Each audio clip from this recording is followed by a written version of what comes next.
বগুড়া জেলার একটি উন্নত উপজেলা ধূপচাচিয়া। এলাকাটি মরিচ চাষের জন্য প্রসিদ্ধ এবং অর্থনৈতিকভাবে সমৃদ্ধ। এখানে গ্রীষ্মকালীন মরিচ চাষ হতে দেখা যায়।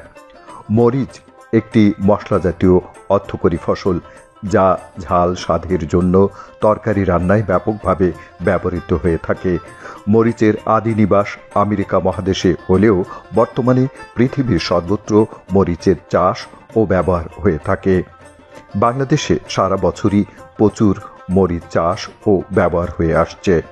কাঁচামরিচে ভিটামিন সি ও ভিটামিন এ রয়েছে। 100 গ্রাম মরিচে 125 মিলিগ্রাম ভিটামিন সি, 1 গ্রাম খনিজ পদার্থ, 7 গ্রাম আঁশ, 103 কিলো ক্যালোরি খাদ্য শক্তি, 2 গ্রাম আমিষ, 11 মিলিগ্রাম ক্যালসিয়াম, 2 মিলিগ্রাম লৌহ, 2340 মাইক্রোগ্রাম ক্যারোটিন এবং 24 গ্রাম শর্করা রয়েছে। মরিচের নানান জাত রয়েছে। বাংলাদেশ কৃষি গবেষণা ইনস্টিটিউট থেকে বাড়ি মরিচ 1, বাড়ি মরিচ 2 এবং বাড়ি মরিচ 3 জাত অবমুক্ত হয়েছে।